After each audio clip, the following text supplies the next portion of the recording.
Okay, I'm John Limbert. I was in the Foreign Service for about 34, 35 years, served mostly in either the Middle East or Islamic Africa. During that time, I didn't see what you would call a lot of big successes.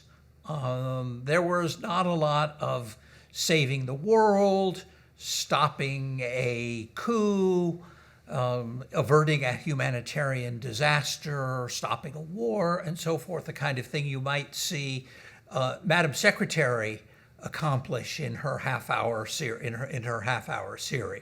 I was never really in that kind of position.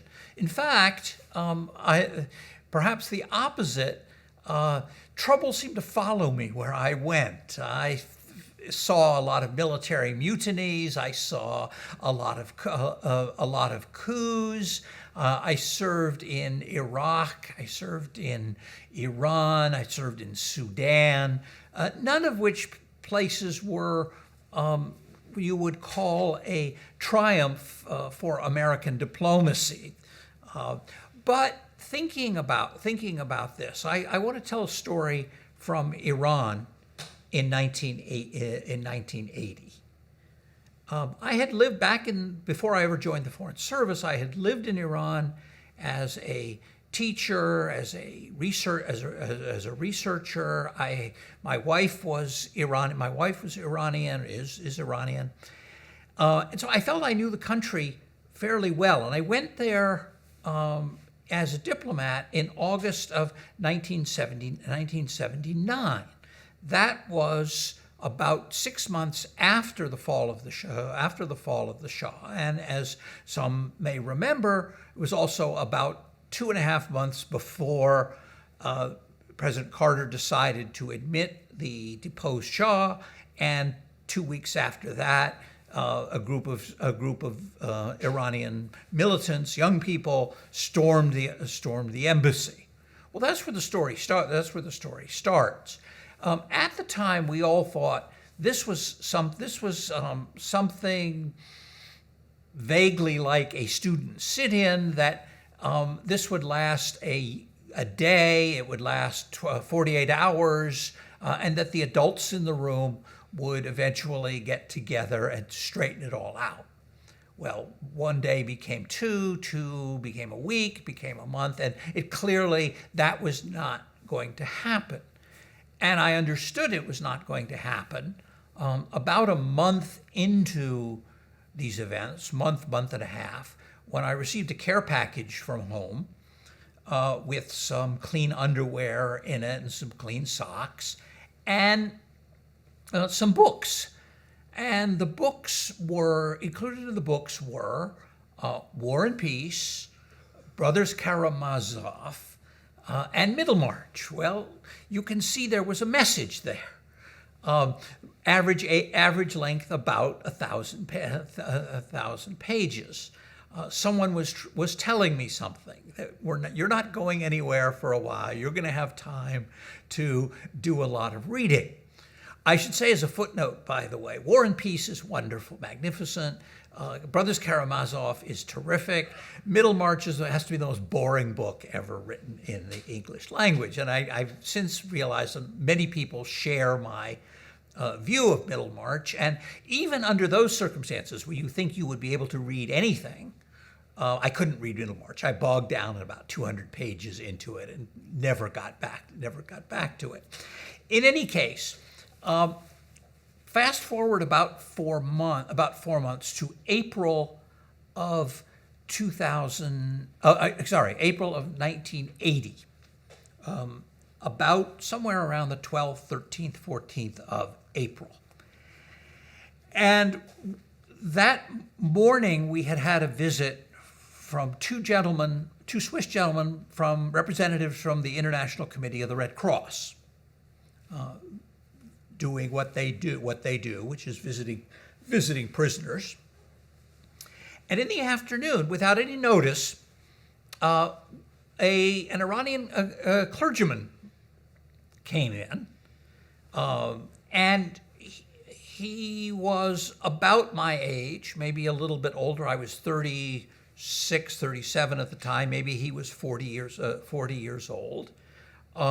And I was told that this man he was not an Ayatollah. He was a lower rank clergyman, but he was the Friday prayer leader of Tehran, which made him a major figure, and his name was Ali Khamenei. Well, of course, Ali Khamenei later on went on to be president of Iran and is currently the supreme leader. At that time, he was an influential person, but a lower-ranking cleric and a young cleric by the standards of the time. So he came into the room where I was in solitary confinement. I spent, of the 14 months there, I spent about 9 months of that in solitary.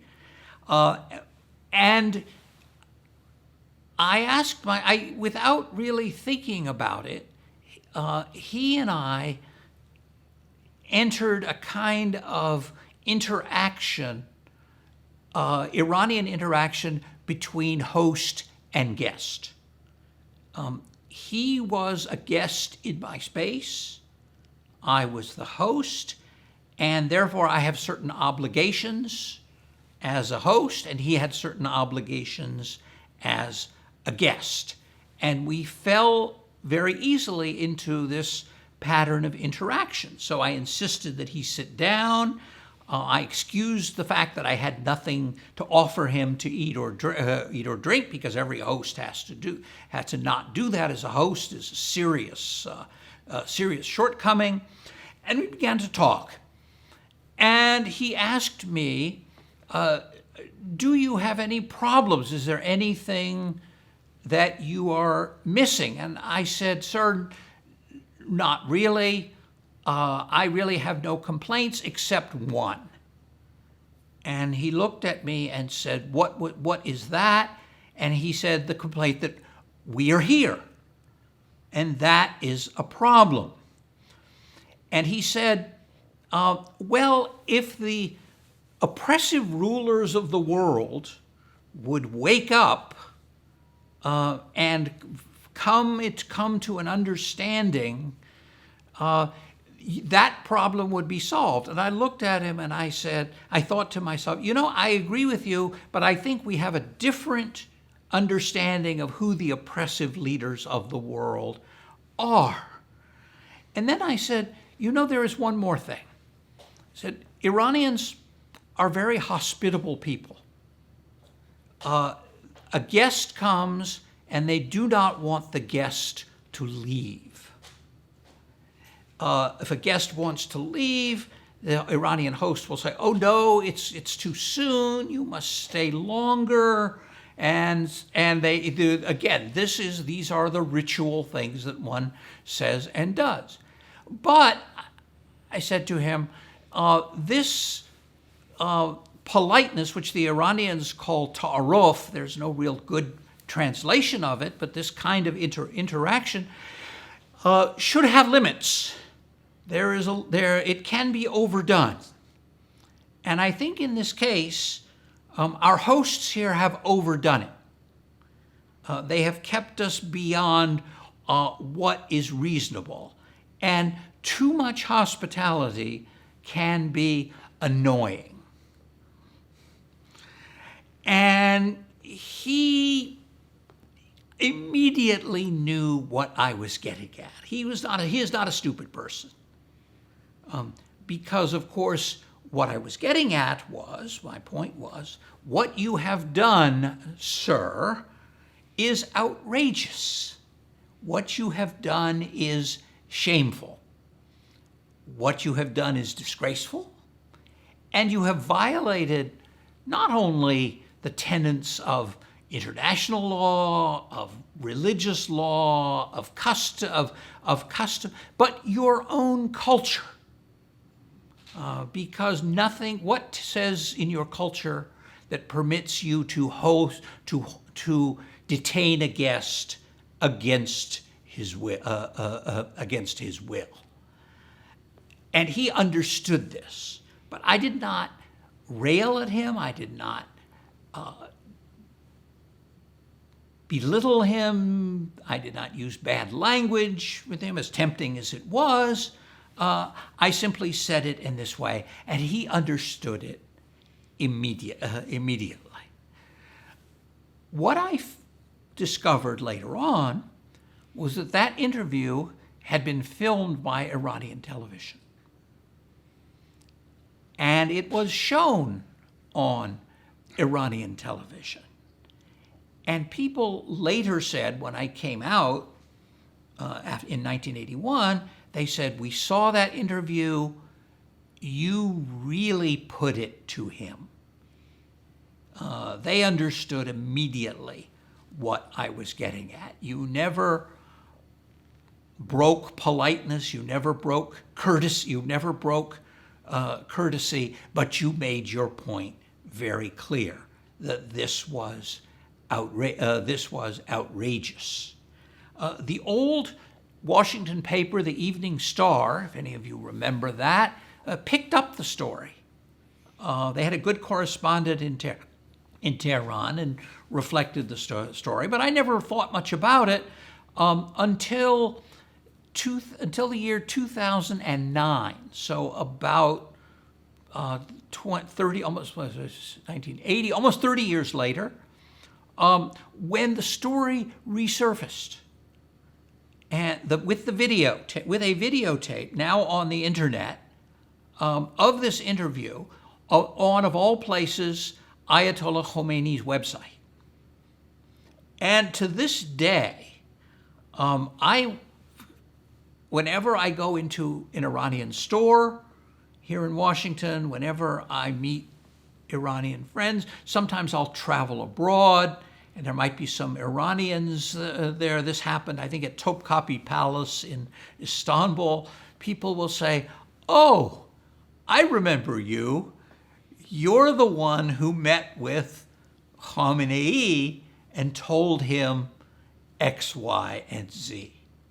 And this is very much appreciated by Iranians, and instructors in Persian tell me they use this interview as an example of the mixture of the use of language and culture to make a very strong point.